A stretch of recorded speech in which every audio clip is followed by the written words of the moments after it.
Hi there, and welcome back to another episode at Station Road. Now, it's been a while, hasn't it, since my last video that I posted at the end of last year, and a bit of a gap there between part 5 and this being part 6 of the layout extension.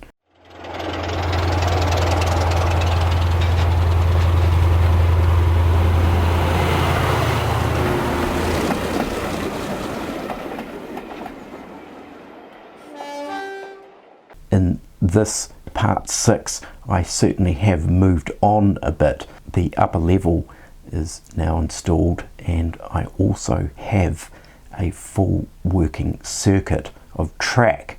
Now, I haven't videoed all of that work as I didn't really see the need in taking footage of laying track bed panels and also the track.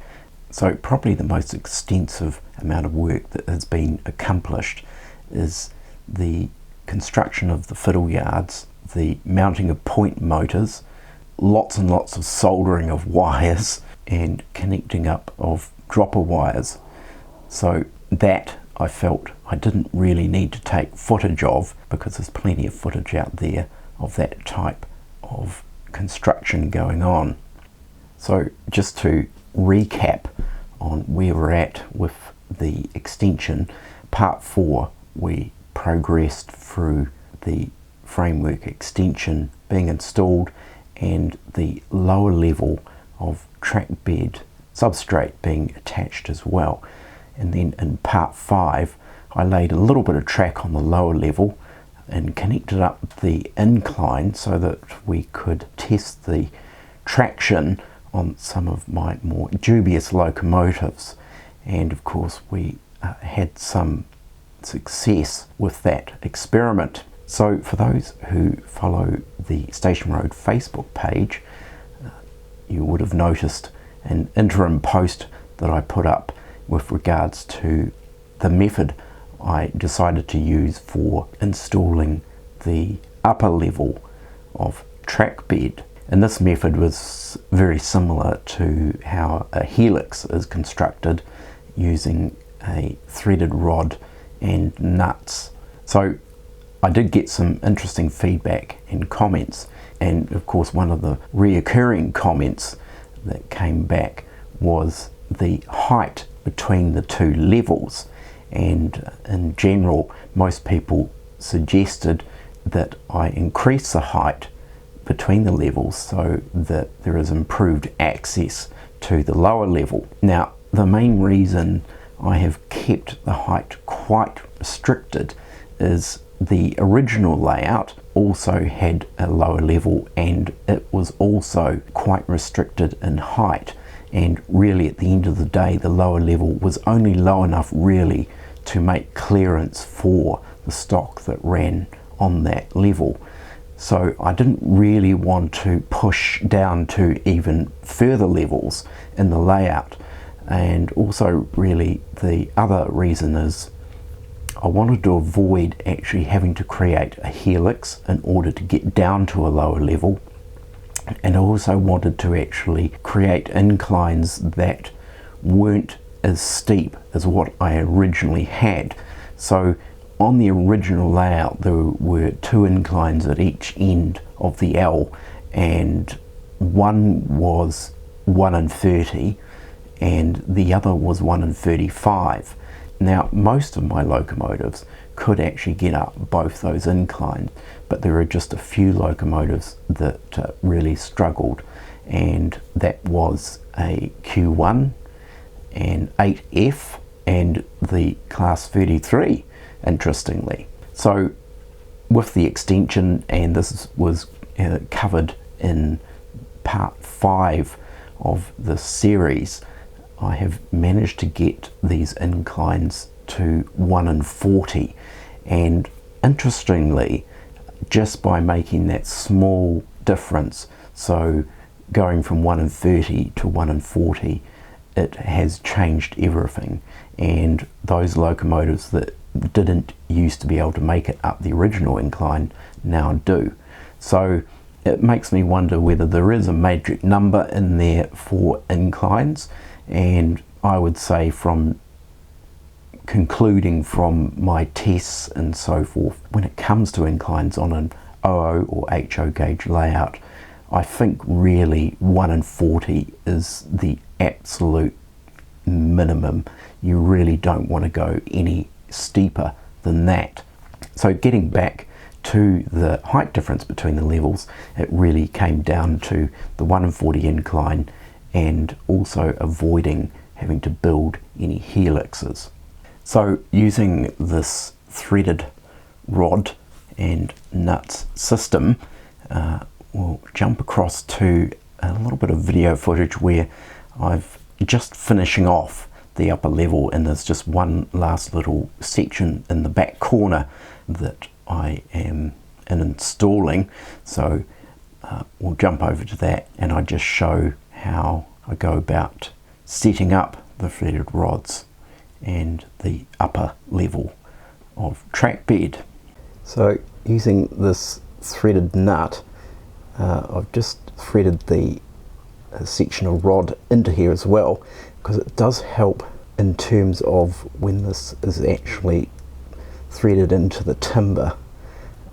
It can have the tendency to go off on an angle, so you really do need to keep it perpendicular with the timber, otherwise you might end up with a wonky rod that pokes out underneath. And then we just slot this through the hole and holding it, and I just sort of do this by eye, holding it so that the rod that's coming out here is more or less sort of at right angles to the actual timber. And then of course with the Allen key we start to anchor it in, while at the same time just checking to make sure that this rod doesn't go off on a weird angle.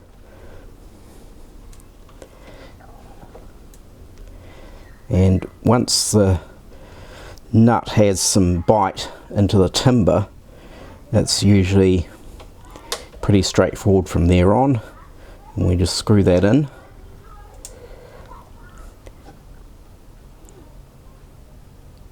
And it doesn't need to be overly tight.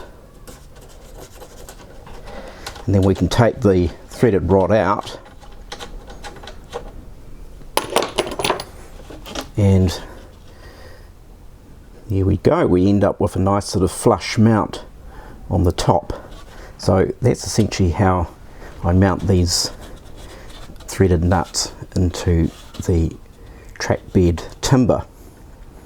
Now of course I'm only using 7mm ply here, and I think these particular nuts are 13mm, so even if you went to a 12mm ply, it's going to fit through the timber quite nicely. So when it comes to assembling this layer, I start by installing the rods into the threaded nuts in the baseboard. But first of all, what I actually do is put a nut on the top, on one, or at least on one end, and then we actually screw this in to here, and I screw it in as far as enough as so it's flush with the top surface, so that can be just painted over if necessary. And then essentially once that is flush, then it's a case of just tightening that nut, and I'll use a crescent to tighten that up. I just don't have one at hand, and that basically locks it into place. So there's a couple of ways that obviously you can mark out where the rods will come through underneath and anchor into the lower layer, so they will come out underneath here. Ideally, when I initially planned this layout, I would have cut identical sections of track bed timber for upper and lower layers, just simply mapped them on top of each other and piloted the holes, and that way we would have ended up with the holes exactly in the correct position. But at the time when I was building this, I wasn't still quite sure actually how I was actually going to hold up the upper section anyway. Now another thing you'll notice is a wee chunk out of here, and you're probably wondering why is that there. Well, I just simply ran out of timber in this piece here. Unfortunately, there was no way around it. There is actually track that is going to come across here in the corner, and the track is actually not going anywhere near this piece, and this is all going to be scenic. So I thought, well, it doesn't really actually matter. So in terms of marking out the holes for the lower level where the rod goes through, I just simply use a nail that I pop through the hole here, and essentially just by eye get a vertical line up of that nail under there, and just sort of get a view from as best an angle as you can where you believe that you think it's more or less vertical, and then I just simply tap a hole or make a mark in the baseboard underneath, and then I'll just mark it with a pen, and essentially that's what I do, going around each of the holes to mark the location of the lower hole.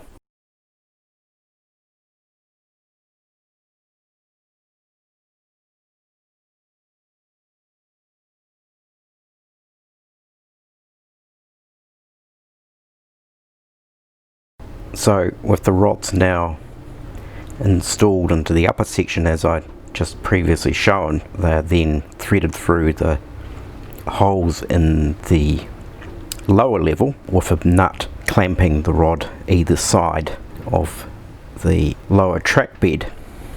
Now some people will ask, surely you'd want to use washers in between the nut and the substrate, and I could do that, but I just couldn't be bothered. I've used this method before in other scenarios without washers, and I haven't come across any issues. It would probably be a case if I was going to stand on this or put some significant amount of weight on the upper level, or stress or strain it in any way, then yes, washers would probably be of benefit, but I don't really see the point in this scenario. So you can probably just sort of make out the rods that are in underneath there, and then we have the nuts in underneath. Now the beauty about using this system, which of course is very similar to the construction of a helix, is that you can individually adjust each nut so that you end up getting the levels between different panels exactly the same height. So working around here, there's another one in there, and in this situation here where I've joined the two panels together, we just have a strip of wood underneath. So the section that I just demonstrated the threaded rod system on is actually the final corner in the upper level of the extension. So that corner continues on around into this section of the extension, which is the fiddle yards on the lower level and the main line running above. Now, as I previously mentioned with a Facebook post I put up some time back, quite a number of people were concerned about how I'm going to access the fiddle yard. Now, what I've actually decided to do is I'm actually making half the fiddle yard scenic.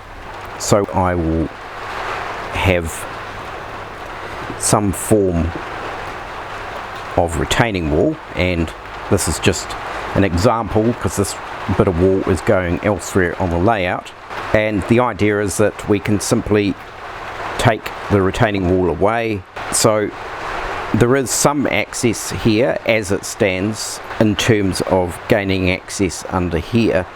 Now if there was a train on this track, then of course I wouldn't be able to get to the tracks that are actually at the back.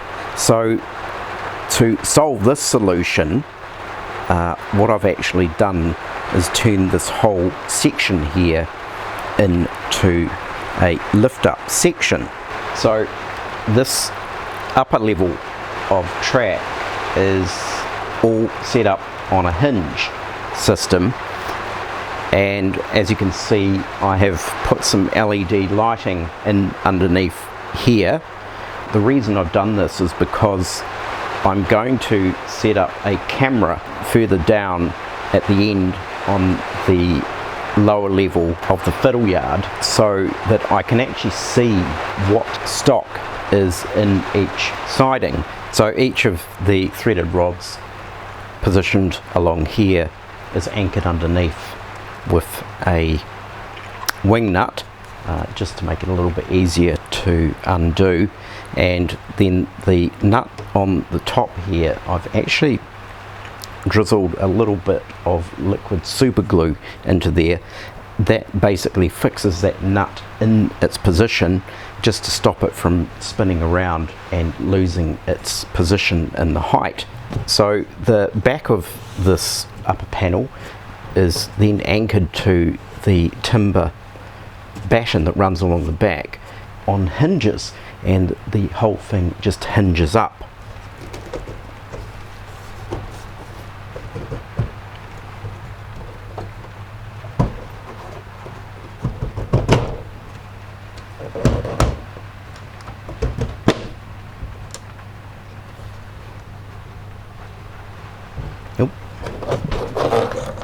Better take the track off that's not fixed down.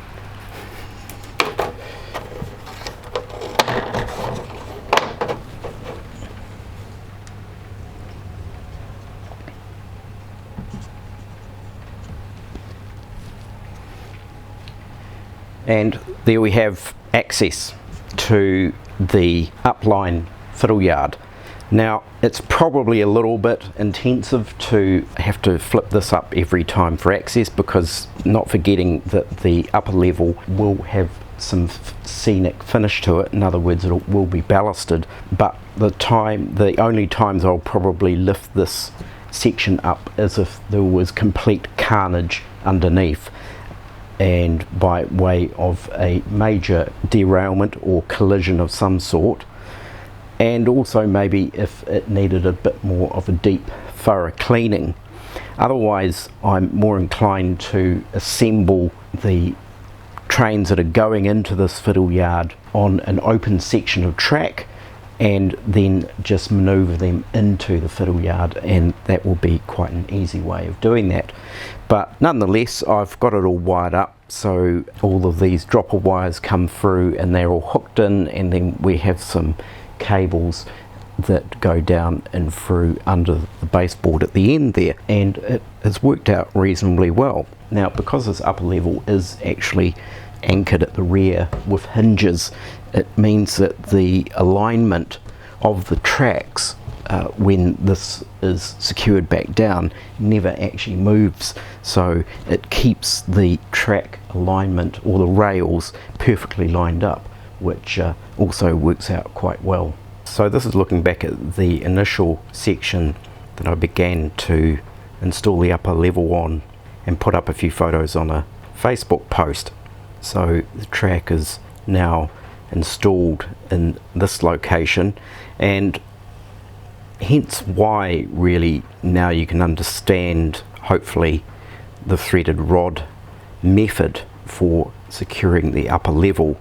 And it's just simply because you've got really two layers of track directly on top of each other, and it was finding a method that had a minimal or very small footprint on the lower level and also something that could be quite easily customized to suit the lower level track layer, so that we don't end up with struts and structures underneath that are going to affect the operation of trains. So with the threaded rods in here, which sort of almost act like pillars for the upper level, it does actually create a very rigid upper level structure. And of course the threaded rods can fit in between the lower level tracks without encroaching on any of the lower level train operations. So in some respects this sort of area is really quite complex, because it's the beginning of the fiddle yard, and then also above it is the main lines as well, and over here, which is still yet to be done, is the loop line track, which is where the original track used to go, which has got to be constructed in this area. So you'll probably have also noticed that in some areas I've used surface mount point motors, and that's just simply because of beams in underneath, and rather than trying to work the track design around the beams, or also build the framework or readjust the framework to suit the track plan, it's just easier for me to install these Pico surface mount point motors, because this is all in a non-scenic area of the layout, so it really actually doesn't matter. So as I mentioned earlier, I can marshal trains into formations on that section of track there, and then shunt them in to the fiddle yards underneath on the hidden section. Of course, on the scenic section of the fiddle yard, it'll be quite handy. I can place formations quite freely there, and of course I've got the display cabinet there, which I will put all the rolling stock in there that pertains to the hidden fiddle yard. So this area here, there's still a bit of working out to do, and also some more track that I need to purchase as well, and there is going to be some more construction framework and baseboard sorting out to do in this area as well. So that's where we're at so far with the layout extension. So in the next video I'll be actually looking at how the fiddle yard point motors are controlled. Instead of an individual switch controlling each point, I'm looking at push button switches that will control routes through the fiddle yard instead. Now, in order to do this, and this comes after quite a bit of research and investigation, a diode matrix needs to be created in order for this to work, and this is using a solenoid point motors and a analog type system. Before I go, I'd just like to say a massive thank you to all of those who left all their wonderful comments in the last video that I posted, which of course had a little bit of a Christmas theme to it. There were so many comments that it would have taken me quite some time to individually respond to each and every one of them, so I do hope that you're all okay if I thank you through this video. It was absolutely fantastic to see all those wonderful comments and feedback. And also, lastly, even though we are now halfway through January, I'd just like to wish everyone a very happy new year. And as I mentioned in the previous video, let's hope that 2021 is a bit of an improvement on last year. So take care everyone, do look after yourselves, and for those who haven't subscribed, please do subscribe, also like this video, and I will catch you next time. Bye for now.